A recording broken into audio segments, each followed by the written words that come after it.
Hello and welcome everyone to today's session on invoking the Lady Luck within. And today we are going to see um, how, this luck factor that we all want to have within us, right? We all have heard about Lady Luck, how that brings good fortune for all of us. And we believe that so much. And it also gives us a feeling of an elevated feeling, right? When we actually feel um, so worthy of feeling that success when we feel lucky, right? It's a very important feeling for all of us. And to take us through today's topic and talk, we have a very special guest all the way from Romania in Europe. Um, Welcome, Sister Ioana from Romania. And maybe a little bit of brief introduction from you, Sister. Sure. Hello, welcome. Very nice to be here. It feels a little bit like I am in New York. Many years ago, I visited Boston, but I haven't been to Manhattan or to Peace Village. So,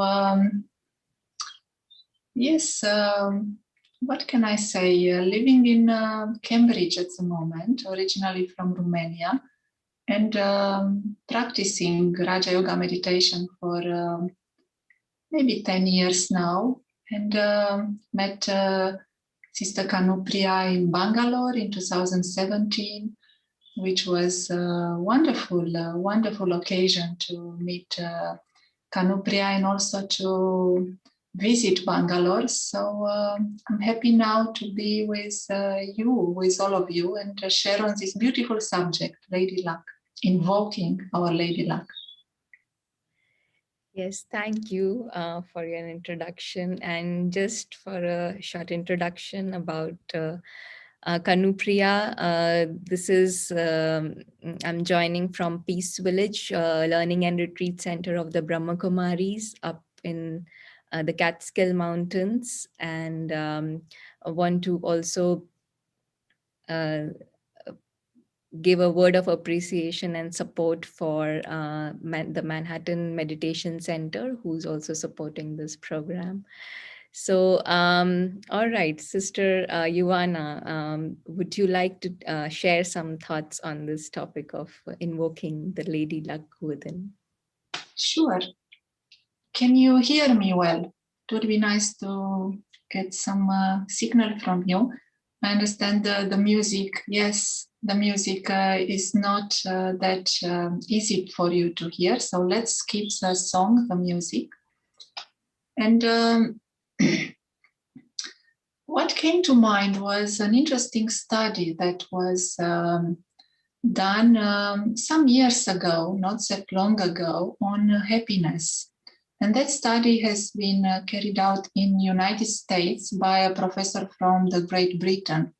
And he was asked to research what are the causes for happiness, what makes us happy. And they asked people in the United States, and very interesting, the two answers they gave were money makes us happy and beauty makes us happy. Okay, they said, let's test that.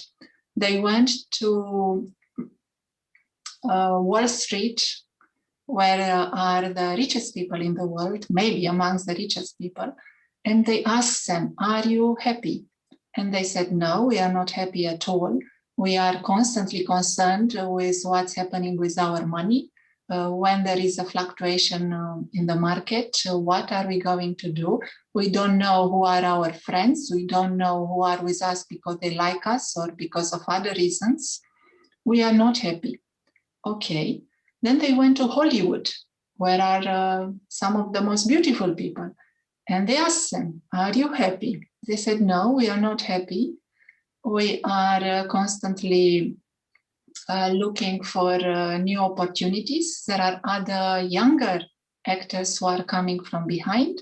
We are getting old. We have new wrinkles. We can't eat what we like. We are not happy. So very interesting, when they tested what people taught, they realized that none of these are really making them happy. And the professor continued his research. He found different factors. He found factors such as a good character, social activity, and even a sense of humor being more associated with happiness. So being lucky is also associated with being happy. And just observing what is the current situation, what is it that we experience in today's world. And another very interesting study showing that at the end of the Second World War, people were happier than they were 10 years ago. So this study was about 10 years ago, maybe 20 years ago, but people were happier when the war finished than they were now. And now compare the level of fortune that they have in today's world, science and wealth and peace. But at the end of the war, people were just grateful and happy, and they were feeling lucky. So what makes us feel lucky? And if we are asking people today in United States or in Europe, are they going to say they are happy? Three factors came to mind, and it would be nice to discuss with you about these factors. One would be fitness, the other one would be family, and the third one would be fortune. Fitness, family, fortune. Wealthy, healthy, lovely. When all these three are together, we feel lucky. And someone was telling me recently, when we discussed about being fortunate, she said, well, at the present moment and last year, if you ask anyone, do you feel lucky or fortunate? They would say, do you know what they would say? In 2020, what would they say? What do you think, Anupriya? I'm reading all the interesting comments we are getting. So, yeah, very very nicely described, Sister Joanna. And just requesting and encouraging the participants to type their comments, ask their questions on the chat box. Most welcome. We want to make it as interactive as possible. So somebody is saying we are lucky to survive the pandemic so far now, right? That's what they said. Yes, that's what they said. When you ask them, are you lucky? They said, yes, we are. We have survived and we have good health. This is what they said. We are lucky because we are healthy. So health came on top of their factors associated with being lucky. Yes. Yeah, and I have another comment. Before you ask this question, somebody commented that virtue leads to luck. Would you just want to clarify a little bit more, either now or later, whenever you would be comfortable? Yes, let's speak about that, and let's speak about that connected to this factor of family. I feel that lots of us, many of us would feel that we are fortunate when we have a good family. People say that. They say, I have been lucky to have good children. I have been lucky to have a good partner. And that factor of family is very important for human beings. However, can we have a bigger picture? Can we see something that will give us a feeling of belonging no matter what? Can we change this good luck? Some people may say, well, my original family was not that great. And I would say, yes, we can change that when we look from the spiritual perspective. So if we can have a look at the first image that we have, then I would like to say we have the option to see a bigger picture. We have the option to see a larger family. When we speak about ourselves, we say we are human beings, and there is a side of us that is a human, and there is a side which is a being. And we all know the human side, and we also all know the human family. We can see it and we can relate to it. And the other aspect is that of the being. Is there a family of souls that we can connect to? And in the upper part, maybe Kanupriya can make the um, upper part a little bit bigger. Yes, if you zoom in a little bit, then we see a very simple diagram just to give us a hint that these two stars are a simple representation of our inner being. The inner being, the being of light, the true self. We can use many names for it. The name is not essential, but what is essential about it is the quality. And the quality of the being of light is very different from the quality of the human. The human is limited, is temporary, it is constantly changing, and it has an end. Whilst we understand that the true self, the being of light, belongs to the unlimited, it is invisible, we can't see it, it is subtle, and it is eternal. And I would like to say that understanding or contemplating this aspect of eternity about us will make us very lucky. If you are given the news that you're never going to die, you are eternal. You cannot die, you cannot be cut, you cannot be made to disappear. You exist forever in a good sense, nothing to be negative about it. It is only benevolent. That will create a sense of being lucky. And it is not only me that I'm eternal, true self, being of light, but when I understand that about myself, I start to understand it about others. Everyone else is also eternal, which means everyone else is also secure. Those that I really care for and those that are outside in the world, they are all beings of light. They are all guests in this world.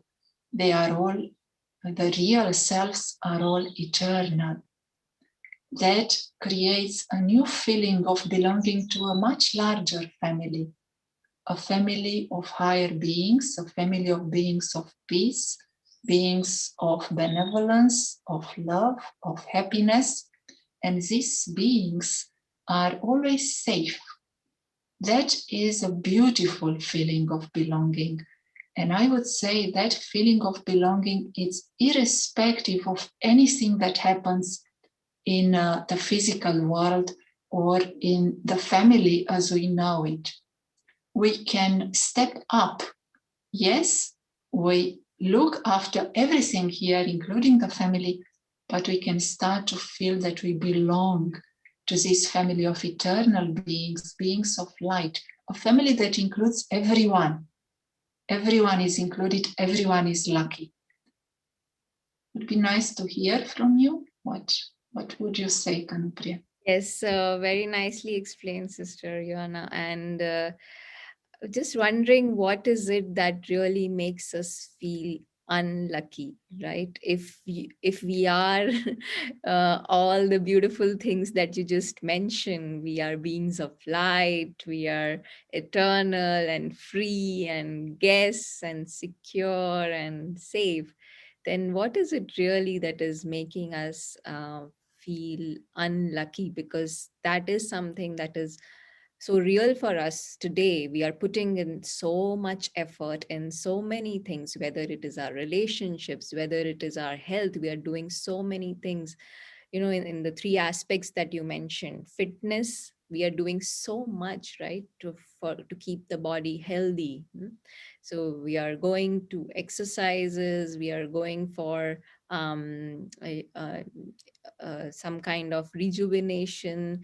We are going to keep doing so many things to make the appearance look better, and so on and so forth, right? And The second aspect you mentioned, relationships, we are putting in so much to make our relationships better, right? And fortune also in wealth, right? We are doing so much for our jobs. We are more than half the time, for those of us who are working, so much time we are spending in working. And why are we doing that? Yeah, we are doing that. I mean, it's always good to have this feeling of being lucky with all the efforts that we are putting, right?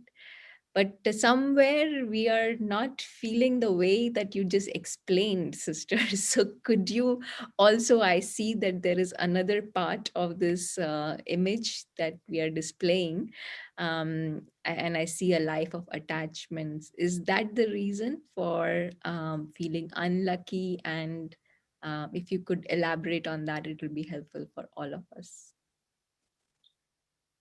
Yes, very true, very clear. Attachments are a little bit like an unseen illness of our society as we know it right now. And everyone right now is busy in creating more attachments, as if we do not know the consequences of these attachments. And maybe some of us are innocently creating more attachments, possessions, more into relationships. But the attachment is not innocent. The attachment is leading to dependency. And dependency means that our well being depends on someone else or something else. And you can see in that image so many things that have become right now important for my well-being. And someone was telling me recently, she said, well, I want to be attached to my cup of coffee. It's very good to have a cup of coffee. And we said, yes, of course it is. That is not the problem. But if the cup of coffee is not there at that time, will you feel that your well-being is not as good as you want it to be? Will you feel less, or will your mood change? So dependency on objects, dependency on nature. Someone was telling me, well, if there is no sunshine outside, I cannot enjoy the day. Dependency on other people. Now, attachments are almost like something that we take as normal in our society. And we would like to fully understand where is this coming from. And recently, you may know, but this speaker, Shivani, she's a very good speaker from Brahma Kumaris, Sister Shivani. I was listening to her, and she was saying about happiness. Where is this belief coming from? The belief that our happiness should depend on something external. And we all actually are not fully aware that we are postponing our happiness until something will be available. For instance, I am waiting for the house to be ready to be happy, and someone is waiting until the children. Someone was telling me recently that at the end of this year, when the children will graduate, then she will be happy. And we are happy when we go on a holiday. It is like postponing happiness when certain things in the outer world are available. And even more than that, conditioning happiness with, if that project will end up perfectly and I will get a promotion, then I will be happy. But things are not happening in a perfect way around us. If the husband will behave in a perfect way, I will be happy. If my friend will have good manners, I will be happy. All that conditions that we put, and we also condition ourselves. When Joanna will behave in a nice way, I will be happy. We are not perfect, and to expect from ourselves to be perfect in order to be happy, it's a condition for sorrow. it is guaranteed that we're going to take sorrow. So Shivani, Sister Shivani was just saying, where is this belief coming from? Why do we have this belief? Because it's not natural to us. The being is happiness. Why did we create this belief that we should depend on everything in the outer world to be happy? Now it is about the same about luck. Have we created beliefs where we think that our luck depends on someone else or something else? I'm not lucky because of someone else. I'm not lucky because there is a pandemic. I'm not lucky because there is something happening with the job. And the same with another belief, this is what I wanted to challenge, the beliefs that attachments are good. We would like to inquire about that, because right now in the society, attachment has become a big, big danger for the development of our highest potential. And that is because everyone considers natural to be attached, and everyone is busy to create more attachments. And attachments are only a source of dependency and of stagnation. And I remember what Daddy Janki was head of Brahma Kumaris for many years until last year. And Daddy was saying there are three big risks for the human consciousness: influence, control, and dependency and attachment. Out of these three, which one do you think is the biggest one, biggest danger for reaching our highest potential? Being influenced, being under control, and attachment. Which one? It would be nice to hear from you if you would like to type in the chat. Influence, all three, okay. Influence, control, or attachment. What do you think, Anupriya? I think you already gave the answer, sister. Okay. In all your explanations till now.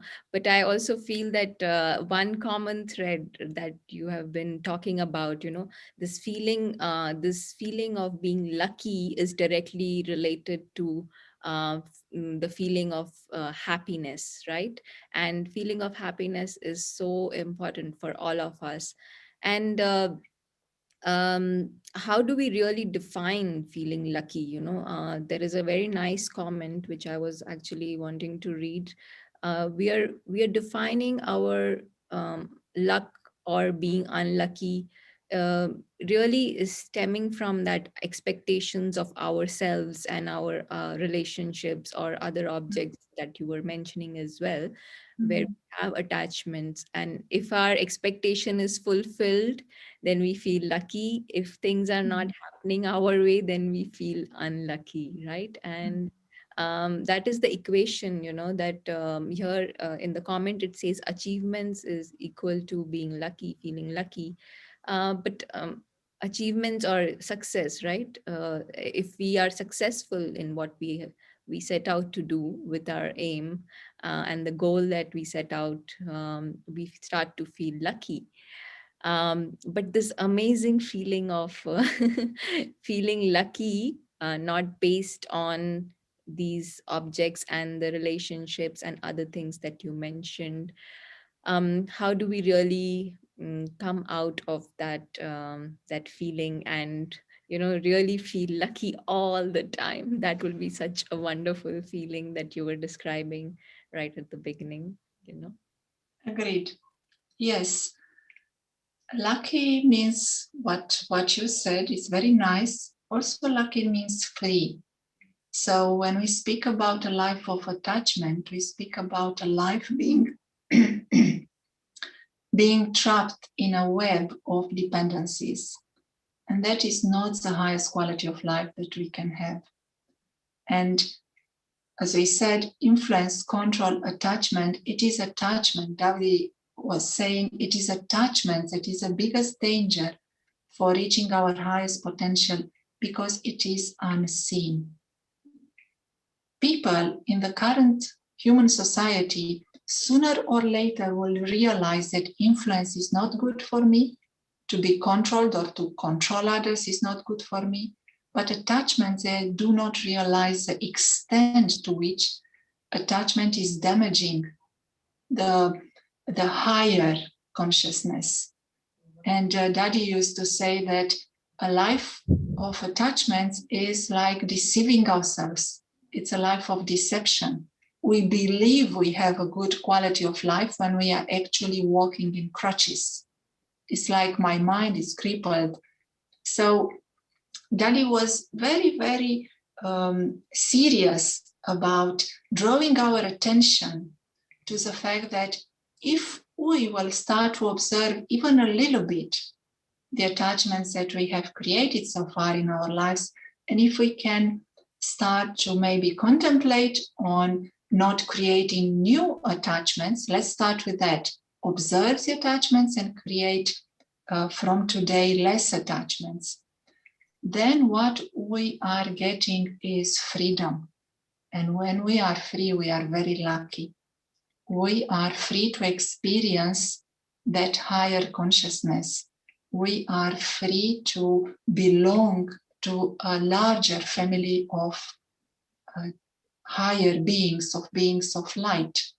A whole new world opens up for us when we start to free ourselves from this web. An animal that is caught into a trap is not lucky. At the present moment, human beings are trapped in this life of attachments. That is not being lucky. As soon as we will be able to observe our attachments, start to reduce them and not create new attachments, we will be able to experience that we are much luckier. Magic will happen in our lives. And I'll give you an example. A few years ago in Romania, we were in a retreat, Brahma Kumaris retreat, and that was a very nice opportunity to speak with new people. Someone came, a man, and he participated on the retreat. He came to myself and the main teacher, Prashant Bai from Cambridge, and he said, "Look, I understand what you are saying, and I'm having a business, and I'm having big difficulties with paying my debts to the bank, and I'm in a very difficult situation right now. What should I do?" And Prashant, the main teacher, just listened. He thought for a second, and he said, "Well, just become a little bit more detached." And that was a very short answer for what seemed to be a big problem. The man said, "Okay, I'll think about it." They came back after 5 minutes with his wife, and they came and they said, "No," they said, "you don't understand. We really have big problems here. The bank will gonna take our money and house and business and whatever." Prashant again thought for a while and he said, "Well, it is good if you can step back a little bit, observe the situation, and become more detached." That was all. After 1 year, I go back and I meet again this couple and the man. And he said, "Do you know what? Magic has happened. You won't believe it. I did detach from everything that was in my business." I said, "Okay, I'm going to step back and observe it, and I'm not going to think about it." And he said in his words, "Magic has happened. People who were owning me money started to come to give me the money. I was able to pay back the bank. I was able to pay the people that I was owning them, and now I'm fine." And he said in his words, "That is because I was able to step back and to detach." Wow, isn't it amazing magic? Yeah, so thank you, sister. And there is another thing that was coming up, that that how, you know, how can we, what are the methods that you would use to detach, right? Now we have understood that that we detachment is a good thing, right? But uh, one of the methods that one of the participant here is suggesting that that that is used can be used is I came alone with no physical things, and I will go alone with nothing except my lucky karma. So this may be one of the methods, but are there any other methods that you could suggest in order to keep ourselves? You mentioned two very beautiful things. One is to be detached from the existing attachments, but also not to create new attachments, right? So, yeah, so for the existing ones, what do we do? Yes, very good. Shall we look again for a few seconds at the first image? And on that image, again, on the upper side of it, we can see a few words that give us a hint. That few words are detached observer, guest, being of light. And coming back to our key factors for being lucky: fitness, family, fortune. Fitness, yes, like you said, Kanupriya said, fitness of the body, fitness of the mind as well. Investing in having a good mind, a happy mind, a peaceful mind, that will pay back tremendously. And this is where we can work at the level of the mind to change our sense of identity, to change our awareness, to change our consciousness in a very subtle and easy way. Raja Yoga is easy Raja Yoga. It is easy, it is quick, and it is effective. The method that we are applying, it's easy. Anyone can apply it from today. It is quick. It takes only a minute to apply it. And it is effective. We can see results in 2 weeks' time, guaranteed. We can meet again in 2 weeks' time, or you will meet with Kanupriya and you can tell. If we apply it every day, let's say 1 minute a day or 5 minutes a day, if we really want to see quick progress, 5 minutes a day of meditation, 5 minutes a day of reflection on the nature of the self, 5 minutes a day of self-contemplation, study, spiritual study. These 5 minutes will bring a huge reward. They will be a very, very good investment in our mental health. So when we do that, when we have that 5 minutes or even 1 minute, we use these words, guest or detached observer, and we go into the awareness of the guest. That is our meditation. We use one word that will describe the personality of the true self. And we go into the experience of that. That makes it easy, because we all know what it means to be a guest. We enjoy being guests. And a guest feels lucky, isn't it? When you are invited somewhere, when you are visiting someone, you feel lucky. Everything is offered to you. You feel grateful. So going into the experience of how does a guest feel? How does an observer feel? What is the life of the being of light? That will create new thoughts. And our meditation, it's about creating new, positive, elevated, pure, noble thoughts. As we know our mind right now, we know it many, many, many times having negative thoughts. Would you agree with that? We all know that kind of thoughts that are taking us into a downward spiral.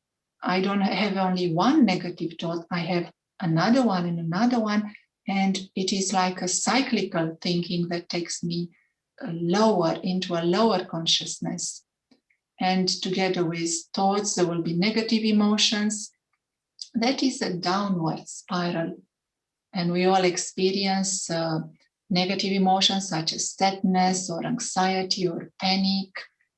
That is something that we would like to come out of it as quick as possible. And then we all would like to experience an upward spiral, a spiral that takes us into noble feelings, pure, benevolent feelings, such as peace, kindness, generosity, love, happiness. All of that are an upward spiral, and that we can achieve with meditation. Then, with being a guest, being a detached observer, it is very easy to drop the attachments. We make it easy instead of being attached to the physical world, which is temporary, changing, everything will have an end.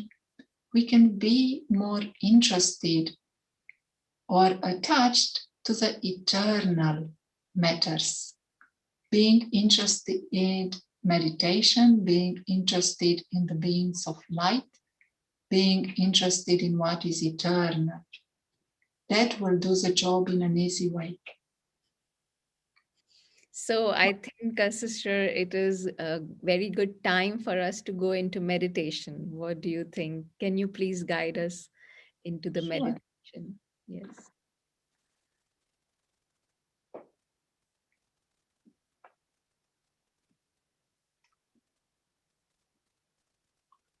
So, making sure the body is feeling comfortable and relaxed,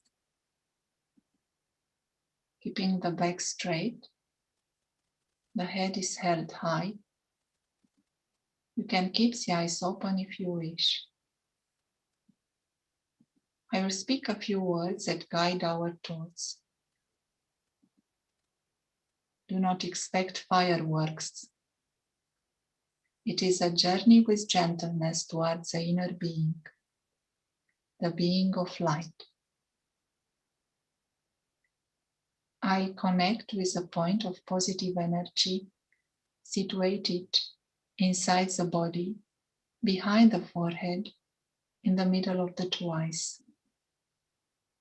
As I go deeper into the journey, I reach a point where there is a feeling of stillness,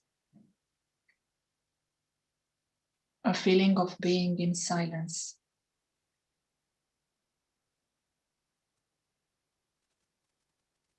I connect with a treasure that exists within. My inner world becomes calmer. There are fewer thoughts. I choose a thought of peace. Peace is my true nature. This is the original state of the being. Peace is familiar to me. This is who I am and what I want to be. In peace, there is security. In peace, I know I am okay and I will be okay. In peace, there is kindness. In peace, there is unconditional love. Love is the true nature of the being. In peace and kindness, I realize my truth. My true nature is one of peace. What was negative was temporary, and it will finish.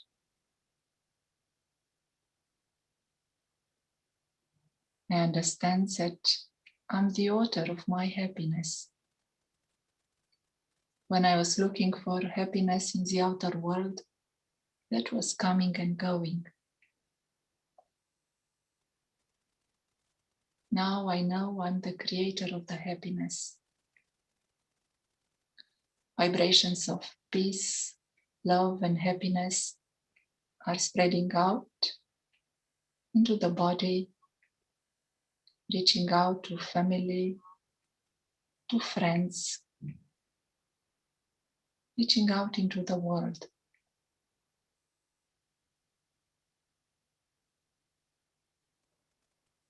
The inner being is a subtle presence.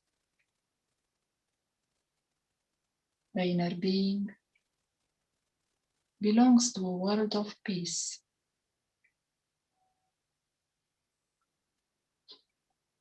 As I tap into this peace,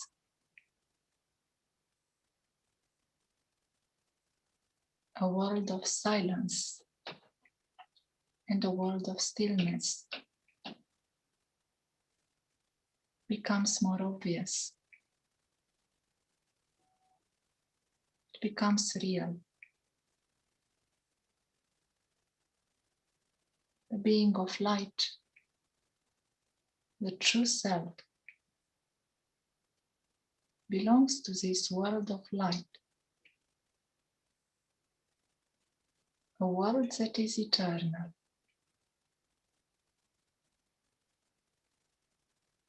a world that has no beginning and no end. The true self is eternal.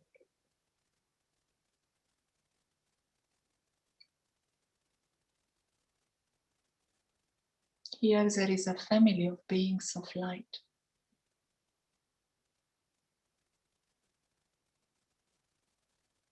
All are safe, all are eternal, all belong here. All are beings of peace,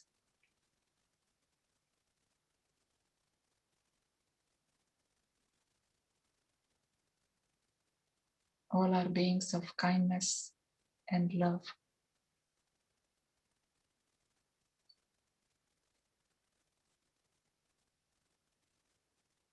All are lucky. Everyone here is lucky. Feelings of being wonderful, being lovely and loving.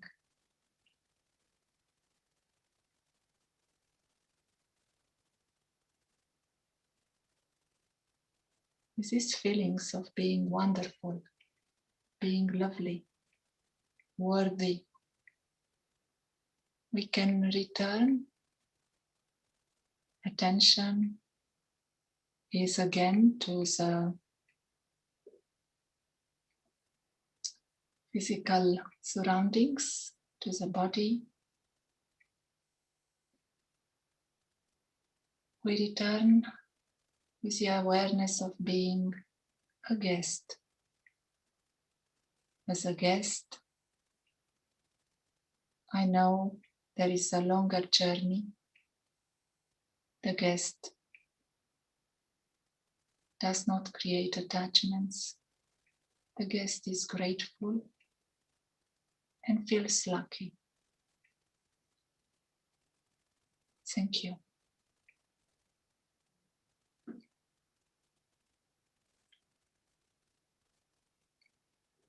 Thank you for a very, very beautiful meditation which connected all of us to that lucky being of light. Thank you.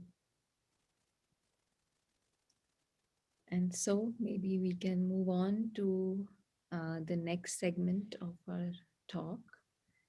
Um, is that a good time, Joanna?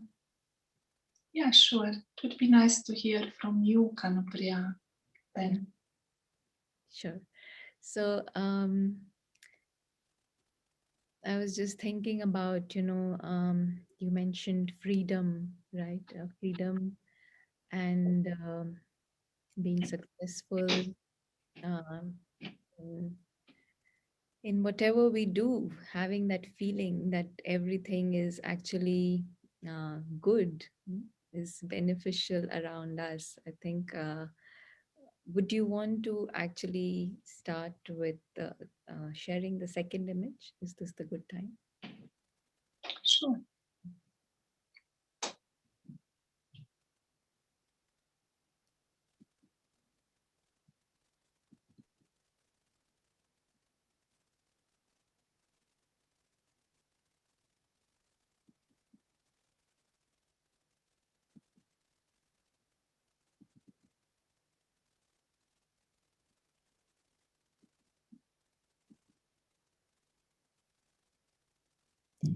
Yeah, so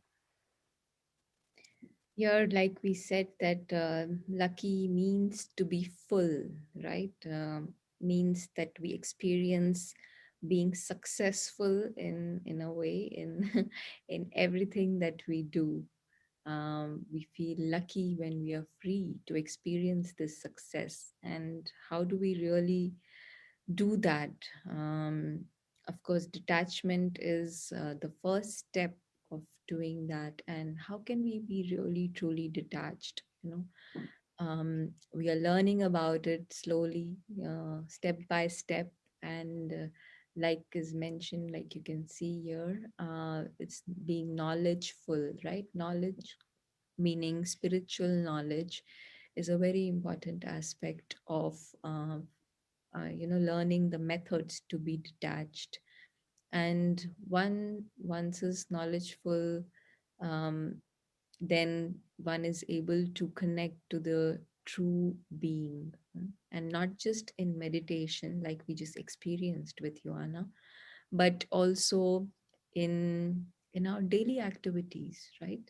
We could, if we were really knowledgeful, we could actually practice some of these methods with our eyes open while we are cooking, cleaning, dusting, whatever, doing our jobs, right?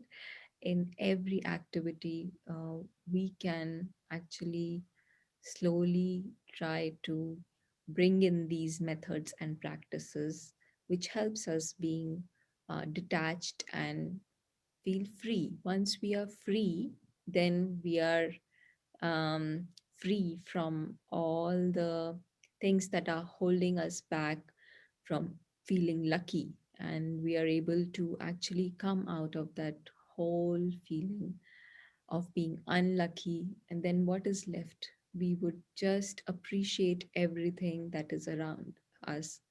um, we sometimes we classify as, some things as being good for us or bad for us in terms of um, the way they are happening, the situations around us, right? um, but if one were to be really free, and in that detached stage that Joanna has been emphasizing on, then really we could be feeling lucky in spite of whatever is happening in the external situations around us. Right. So that is something that I wanted to share. Maybe uh, Joanna would like to talk more about this aspect of feeling lucky and being full always. Yes, yes, very nice, very important part of putting some knowledge into practice, applying whatever we understood. If we apply it, it becomes our truth. If we just keep it in one file, it is an information. It will not gonna do the job. It will not going to make us lucky. So whatever we understood, even into tonight's talk discussion, well, it's today for you, but whatever we feel resonates with us, it is a good practice to start from today. Just create 1 minute of meditation that will take us into the upward spiral towards being lucky, and being careful as well. Being careful means to make sure that we are going less and less into that lower part that we were showing on the other diagram. So whenever we feel we are in that life of attachments, we are in that downward spiral, immediately have that careful attitude. I do care about the true self, and I want to come out of that immediately. Immediately means I can create that minute of meditation. I can create that minute of awareness. Use the word detached observer, being of light, or I'm a guest here, and immediately come above the line, come into that higher consciousness. And you were asking, what does it mean to have bad luck? I would say we invoke bad luck with 2 words. Do you know which are the 2 words? that we are using to invoke bad luck? We all want to know how to invoke good luck, but how do we invoke bad luck? Anyone would like to type in the chat?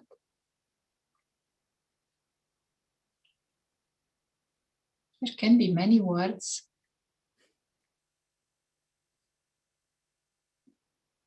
Two words that are invoking bad luck. What do you think, Anupriya?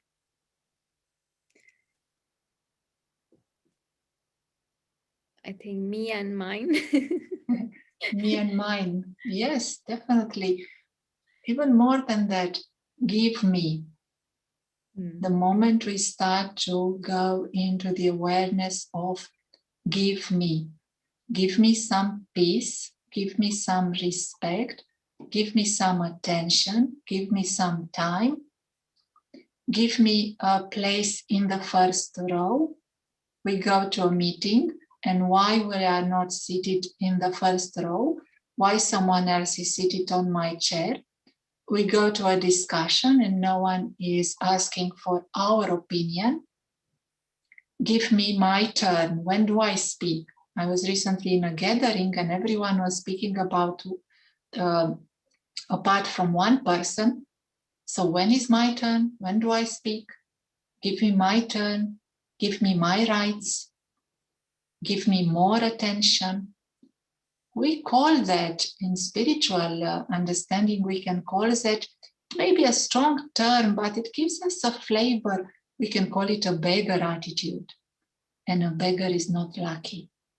So we remind ourselves. I can very easily remember when I go into that beggar attitude, give me, give me, give me, can be very subtle things. For instance, give me approval. I am here, and if someone doesn't agree with what I say, Sister Kanupria is so kind, she constantly agrees with me. But let's say she will not going to agree with me.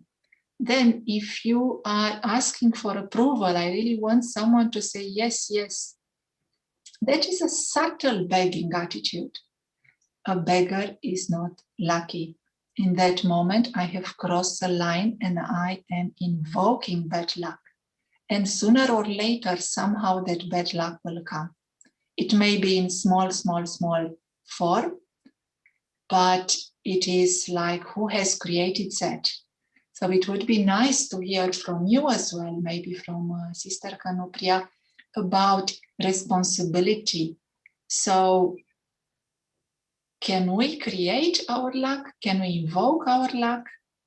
Is the destiny is in my hands. The responsibility to create this good luck is in my hands. I'm fully responsible for that. Actually, I cannot blame anyone. I cannot say that it is a government, it is the weather, it is a pandemic, the pandemic that is making me feel unlucky. It is all in our hands.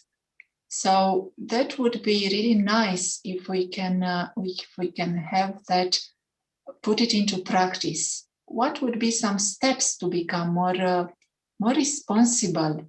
The destiny is in my hands. Good luck or bad luck is in my hands. Yes, so I was thinking about this, this links directly to the beginning of the talk where you were mentioning about eternity, right? If one were to really understand deeply this aspect of eternity, of this true inner being that we have been talking about, and so cute on this picture, that the image that we are seeing, this inner being, uh, that doesn't have any shape form, so to say, right?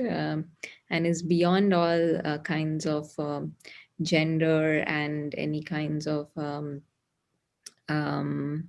negativities in a way, right? The more we are able to understand that he's really eternal, this living, conscient being, the inner being, then we are able to um, act in a way that supports creating that lucky destiny for ourselves. And somebody in the chat box was earlier was mentioning about lucky karma, right? And as we get deeper into spiritual knowledge, we are learning here that the highest or the most benevolent karma that we all can create for ourselves is to be in a consciousness of the truth, who we really are, right? This inner being of light who's a guest on this planet, a guest in this body, right? The more we are really able to hold that awareness, we will be able to feel lucky and full because this inner being doesn't need anything for its existence, right? He knows that he's eternal. There is no neediness from the external physical world. And somebody says that desires lead to bad luck. I think that is very true as well, because it is the expectations, desires that we have been creating with everything in the physical world. And then we start to feel unlucky, right? Because they may not be fulfilled all the time. So that is something that I was thinking. And the other aspects, sister, just looking at the time, if you would like to just quickly cover on the other aspects of how that fullness leads to feeling peaceful and careful and cheerful, also, it would be very helpful. Yes. How much more time do we have? We can take maybe 5 more minutes. That's okay. Including meditation or? We could probably, we may not have time for meditation. Then let's, I can sum up in 1 minute and we can have some meditation conducted by you. That would be nice. So just to conclude, being full is being stable. A glass that is full will not be shaken, it will not fall apart. And being full is being in an awareness of abundance, understanding that our resources are unlimited. Peace within is unlimited. Joy and love and knowledge are unlimited. And how do we know that? We only going to know when we're going to use them. So to take that responsibility, like Kanupriya explained, to create our good luck, we have to start to use what we have inside. Use the patience that we have inside, use the kindness, use it from today. From today, I can create time when I thought I don't have any time. I can have patience when I thought there is no patience in me, and so on with each and every virtue that exists within. Whenever we do that, we realize that everything is in abundance within us. And the more we use it, the more it will grow and the more fortunate we will become. Our fortune, our spiritual fortune, only grows when we use it. So to become lucky, to invoke our luck, just see that we are eternal beings of light, connect with the divine, that is also being very lucky to be part of a family with God and be connected with the divinity, and use all the qualities, all the treasures that we have within. So it would be nice to have the final moments in a meditation conducted by Kanupriya Ben.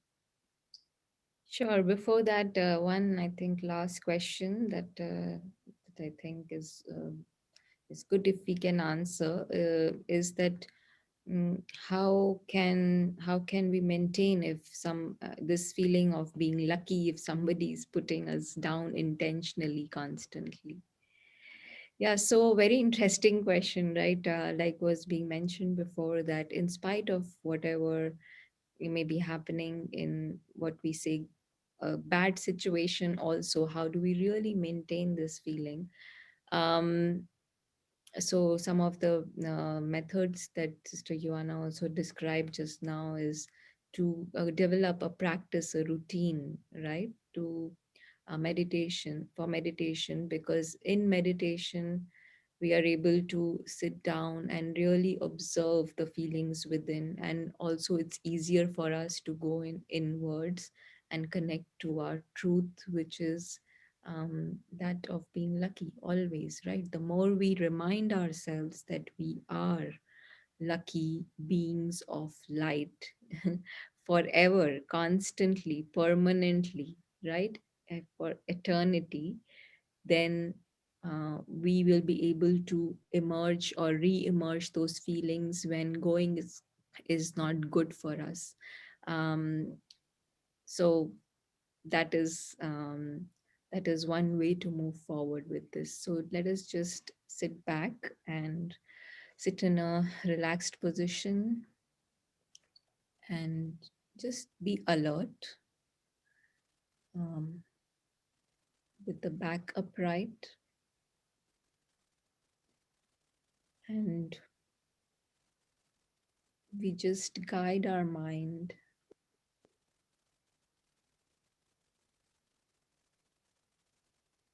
to connect to that inner being,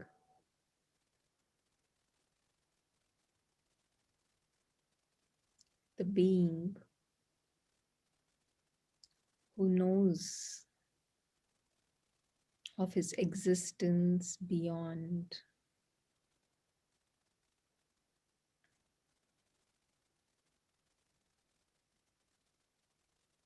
He knows of his world beyond the physical,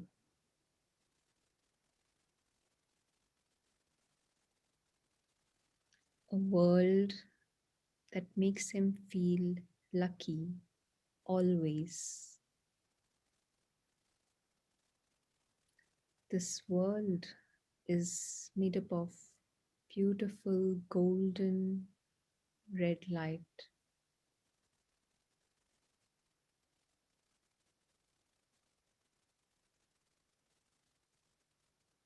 And in this world, one is able to feel full, full of all the fortune and treasures, the inner treasures that are subtle and invisible,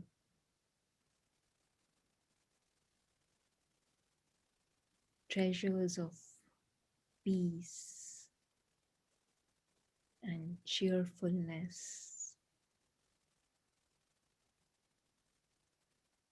joy and love.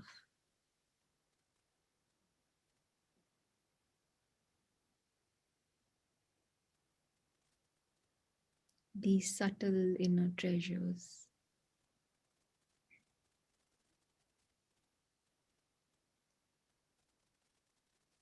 make this inner being feel full and lucky forever.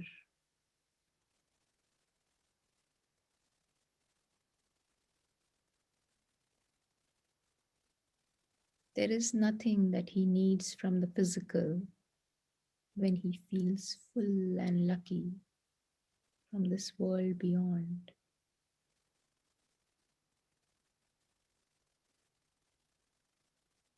No desires, no expectations from the physical world. It may be in the relationships, in the job that we have, the objects that are around us, whatever.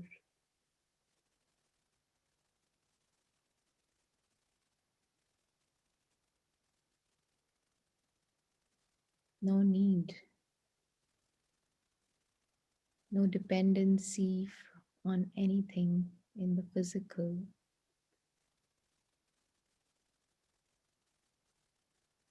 because he knows of his true reality beyond.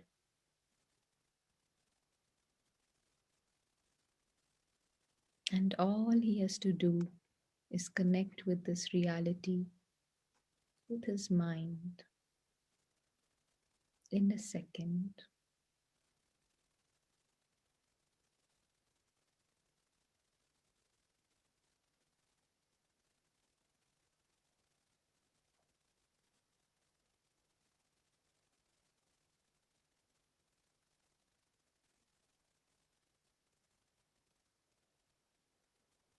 And we use this method to connect to the truth through the day.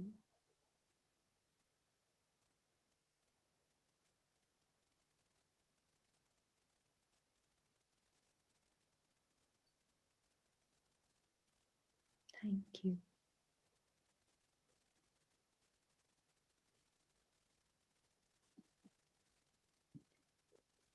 So, thank you for joining today's talk, and we hope to see you all sometime soon. We will be continuing with the Thursday talks. Most of you have been attending that, the Thursday evening talks. Um, and have a happy weekend, whatever is left. And thank you to Sister Ioana for joining us all the way from Europe. Thank you. Thank you so much, Kanupriya, for the invitation. It was a great pleasure.